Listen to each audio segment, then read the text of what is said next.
There is a silence that lives deep in the American West. It is not an emptiness, but a presence, a quiet so profound, so ancient, it holds the secrets of the land itself. Out here, 20 rugged miles from the nearest small town of Joseph, Oregon, on a sprawling kingdom of 12,000 acres that drinks the clouds and challenges the sky, Walter Brennan, the man an entire nation believed they knew as the lovable Grandpa McCoy, came not just to listen to that silence, but to possess it. He wasn't looking for applause or the fleeting validation of fame. He was seeking an escape, a tangible oblivion from the very world that had made him an icon. He was buying his way out. But what almost no one ever knew, what the tourists who now travel down this same road to photograph his iconic, world-famous barn could never possibly guess, is that deep inside the main house of his Lightning Creek Ranch, another more fearful silence reigned. It was the crushing, pressurized silence of a man preparing with chilling certainty for the absolute end of the world. Because somewhere within that sprawling testament to rugged American individualism, Walter Brennan had commissioned and built a bunker, a concrete-lined fallout shelter, methodically stocked with decades' worth of food, purified water, and a formidable arsenal of weapons, waiting with grim patience for a Soviet invasion he was utterly certain would come. This is not the story of the gap-toothed, shuffling, kind-hearted old codger from the movies. That was a role, a masterful performance that earned him unprecedented accolades and the love of millions. This is the story of the man behind that performance, a figure of staggering, almost irreconcilable contradictions. To understand him, to grasp his genius, his calculating business acumen, his private vitriolic bigotry, and the profound motivating fear that was the engine of his life, one must unlock the doors to the properties he acquired. These were never just houses. They were fortresses, stages, strategic assets, and psychological mirrors. One, a sanctuary built to withstand his deepest terrors. Another, a meticulously crafted performance of the idealized America he desperately wanted to believe in. And a third, the suburban proving ground where the performance was perfected. What do these walls, these foundations, these vast tracts of land tell us? They tell us everything. Before Walter Brennan was the world's grandfather, he was a man forged by the brutal, unforgettable lessons of hustle, ambition, and catastrophic failure. Born in Lynn, Massachusetts in 1894 to Irish immigrants, there was nothing of the country farmer about him. He was sharp, driven, and educated, studying engineering at Rindge Technical School in Cambridge. His intended path was one of industry and innovation, but it was irrevocably altered by World War I. He served in France with the 101st Field Artillery Regiment, and the conflict did more than expose him to the horrors of mechanized warfare. A mustard gas attack seared his lungs and permanently damaged his vocal cords, leaving him with that distinct, reedy, high-pitched voice that would, in a twist of supreme irony, become his most recognizable and beloved trademark. When he returned to the United States, he was a changed man, restless and untethered from his old ambitions. The pre-war world was gone, and a new one, glittering with promise and peril, was being born under the relentless California sun. Brennan, smelling opportunity with the instinct of a predator, threw himself not into acting, but into the dizzying high-stakes real estate market of the San Fernando Valley in the early 1920s. This wasn't a casual dalliance, it was a calculated, full-scale campaign. The valley then was a landscape in violent transition. The vast, fragrant citrus and walnut groves that had defined it for a generation were being bulldozed. The earth scraped clean to make way for subdivisions with optimistic names. It was a land rush. fueled by the burgeoning film industry, a flood of new residents, and a pervasive, intoxicating belief that the boom would never end. Brennan, with his engineer's mind for logistics and a natural promoter's zeal, had an uncanny instinct for it. He bought land, parcels of earth that established families saw as worthless scrub on the valley floor, and with a boundless energy, he subdivided and sold lots, riding the very crest of a historic speculative wave. For a brief, shining moment, he was a self-made millionaire. He had beaten the system, a young veteran from industrial Massachusetts who had conquered the new western frontier with a surveyor's map and a stack of deeds. And then came 1925. The speculative bubble, stretched to its breaking point, did not deflate, it burst. A collapse in the Florida real estate market sent a contagion of panic across the country, and the fragile, over-leveraged California market imploded with breathtaking speed. Walter Brennan was not just diminished, he was wiped out, utterly. The paper fortune he had built vanished as if it had never existed. This event cannot be overstated.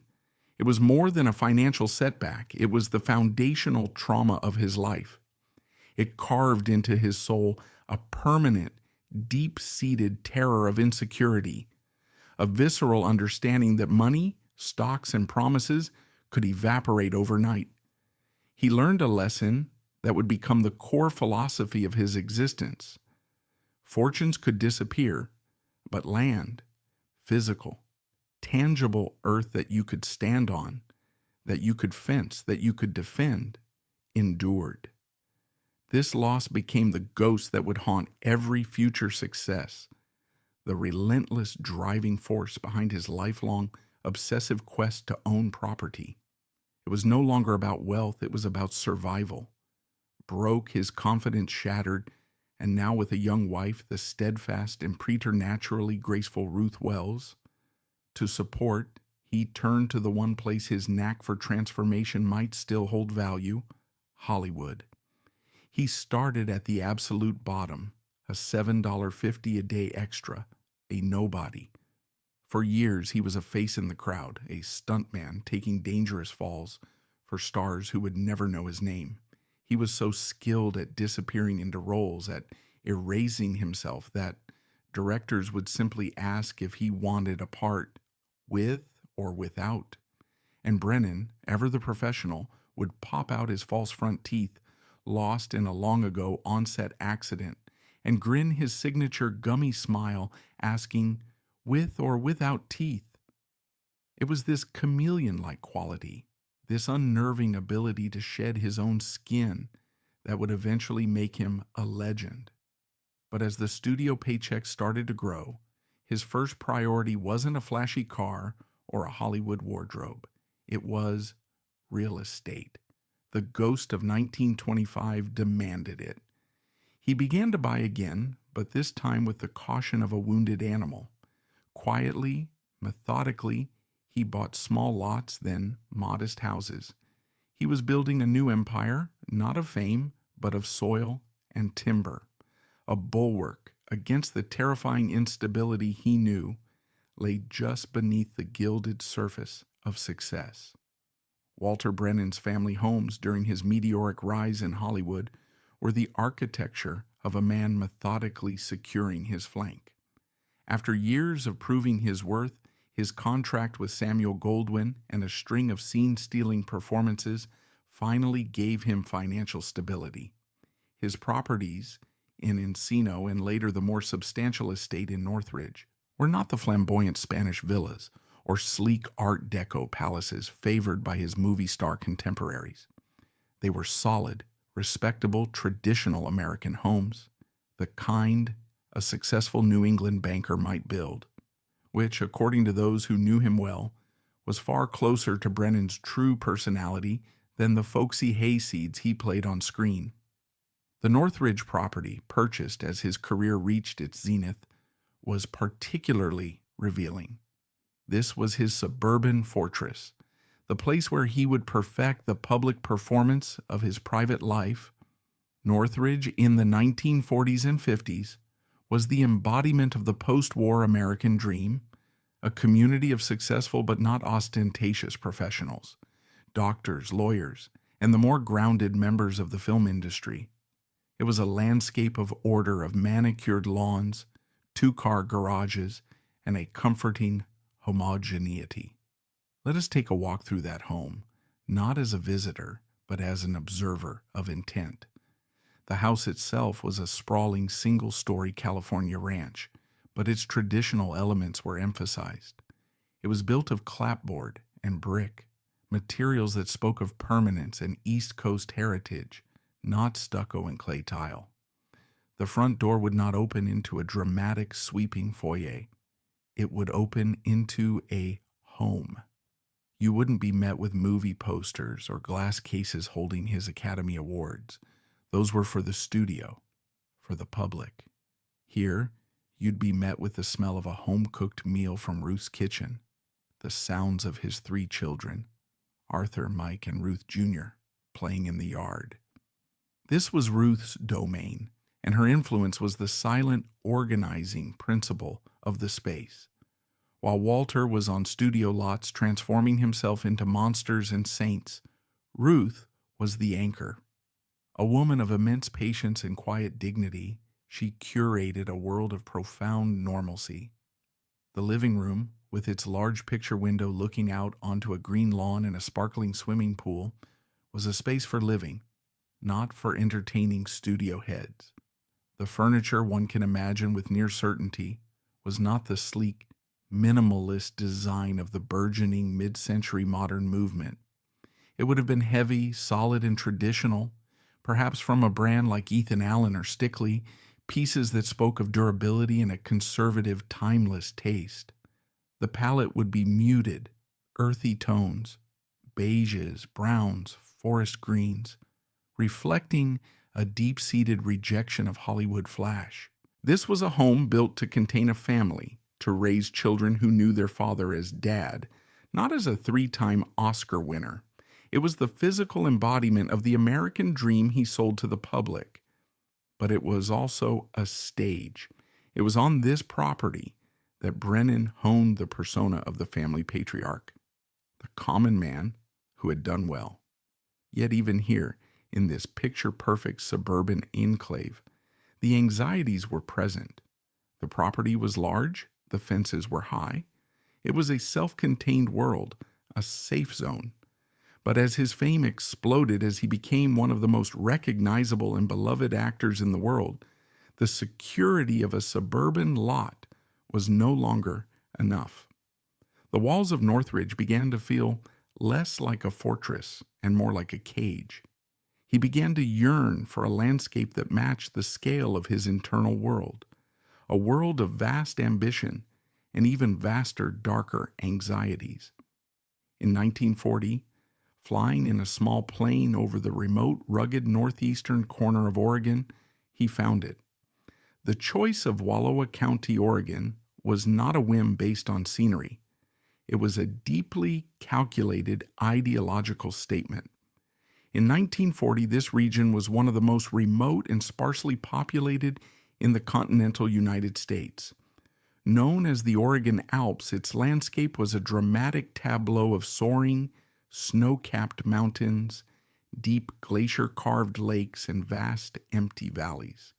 But it was the culture that truly drew Brennan in. This was a place defined by a fierce, almost mythic independence, a land of cattle ranchers and loggers who were deeply suspicious of the federal government and insulated from the cultural currents of mainstream America.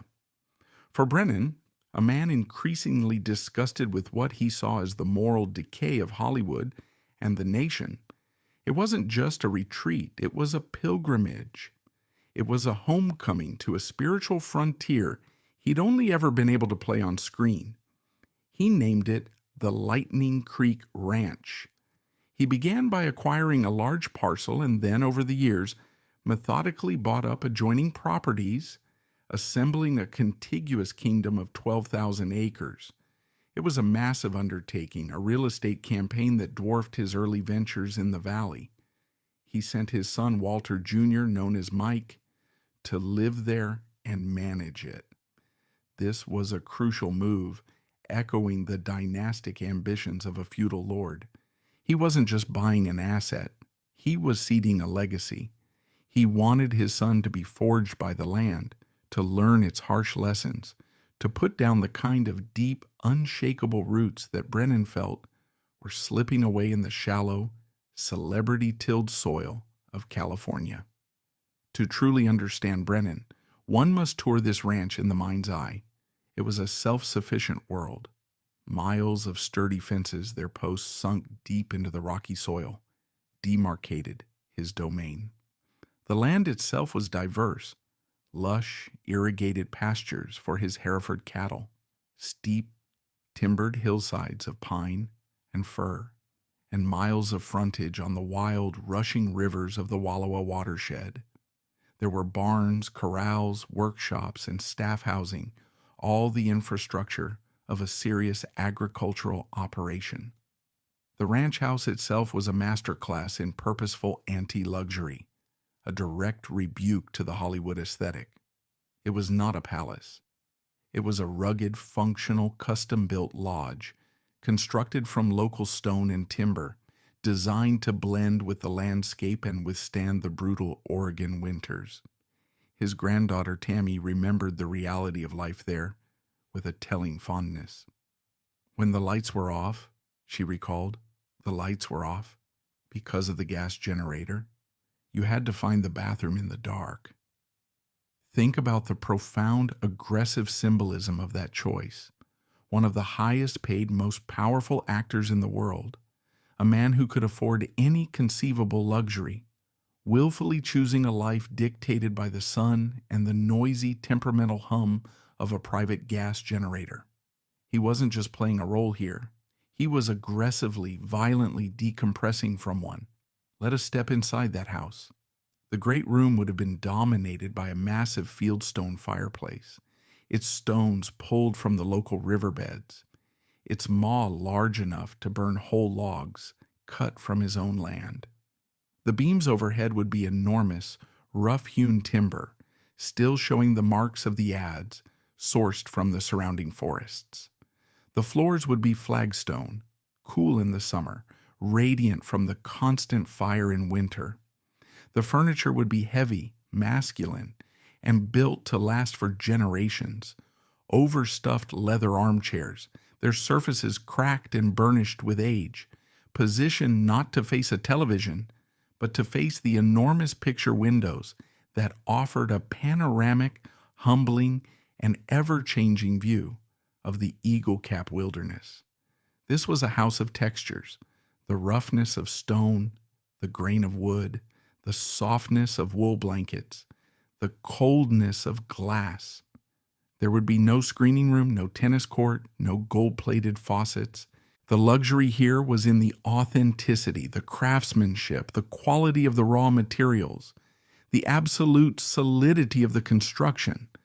The mantelpiece would surely hold not his 3 gold Oscars, but perhaps a piece of petrified wood, a hawk's feather found on a ride, a heavy iron branding iron bearing his "Rockin' OK" mark, or a faded photograph of a prize-winning Hereford bull.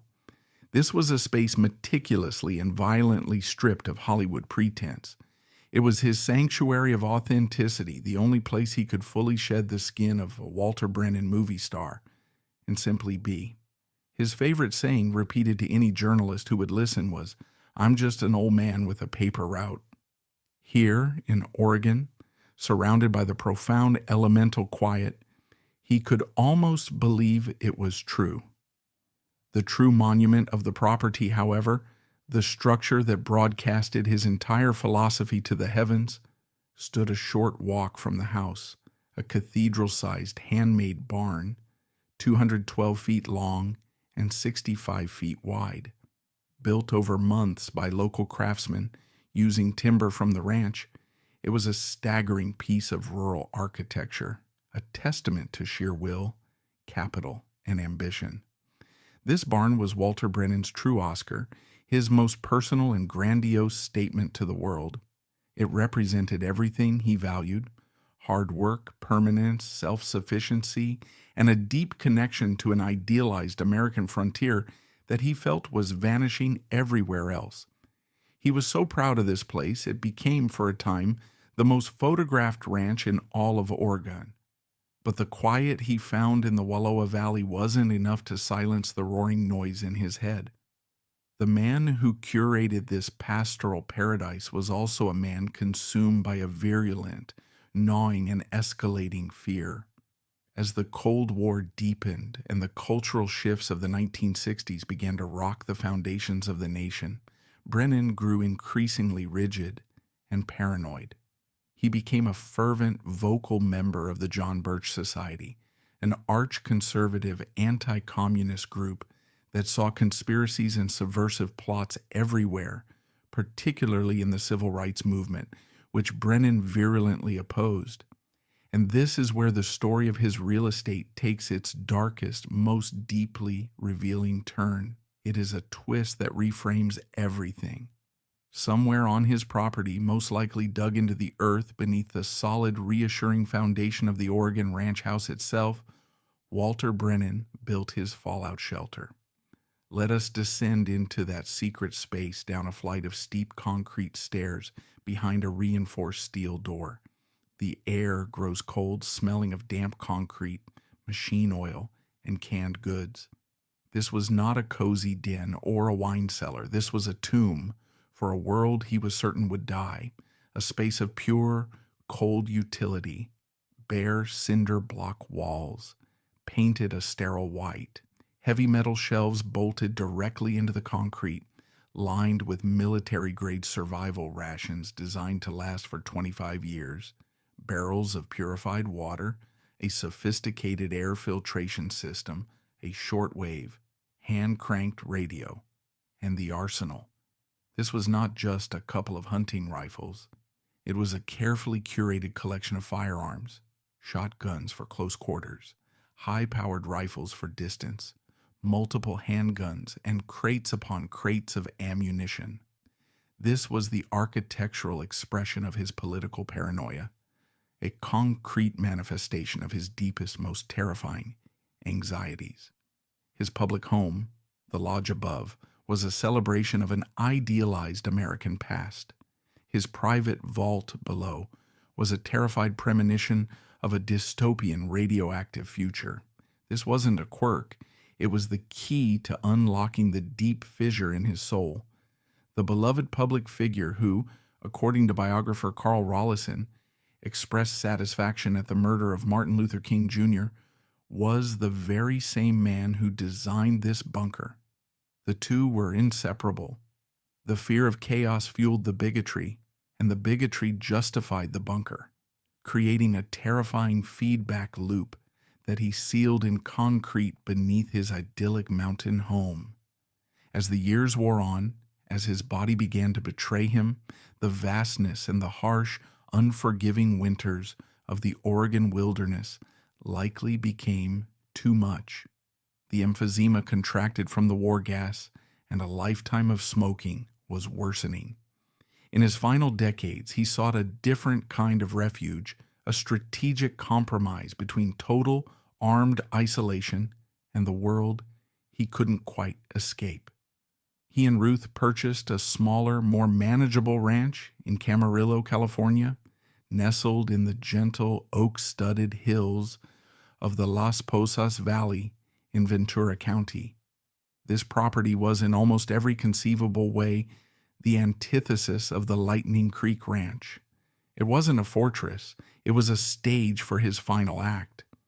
The location was as strategic as his Oregon choice.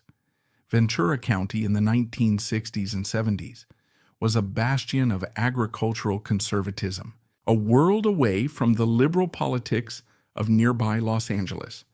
And his neighbor and close friend was another Western icon who shared his conservative worldview, Joel McCrea. Here, Brennan could surround himself with ideological allies.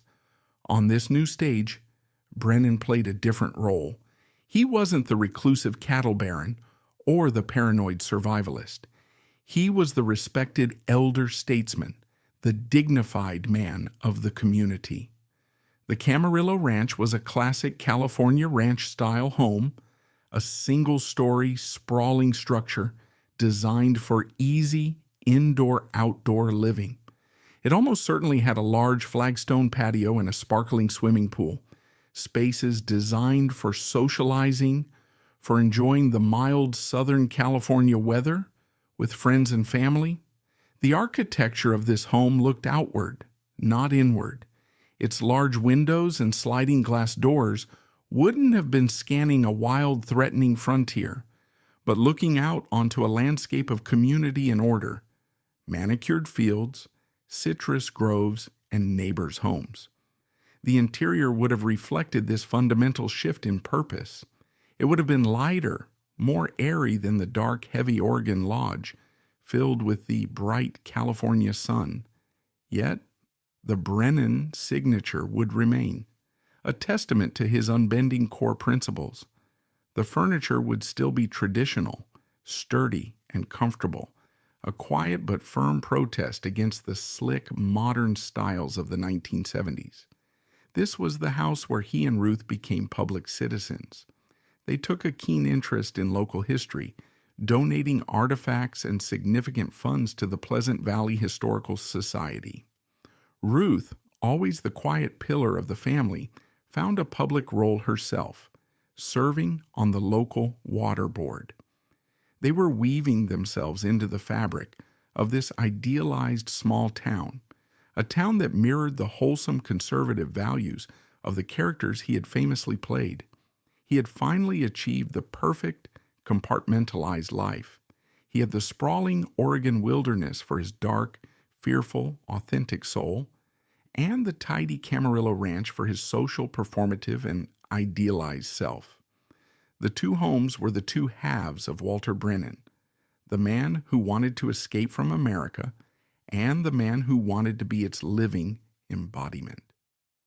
In September 1974, at the age of 80, Walter Brennan died of emphysema, a slow, breathless fade for a man whose inner life had always burned at high intensity. He left behind a fortune estimated today at nearly $100 million, a silent wife of 54 years, and above all, he left the land. The myth of the abandoned house, pure fiction. Brennan never let anything rot. His Lightning Creek Ranch was no ghost relic. It passed to his son Mike, the cattle still grazing beneath Oregon skies, the barn standing proud. Even his Camarillo Ranch served its final purpose before being sold. Not a ruin, but a curtain call. The real tragedy wasn't how he died. It was how he lived behind closed doors. America saw the twinkle-eyed cowboy sage, but beneath the charm was a man building bunkers and fearing the very country that had adored him. His homes weren't just homes.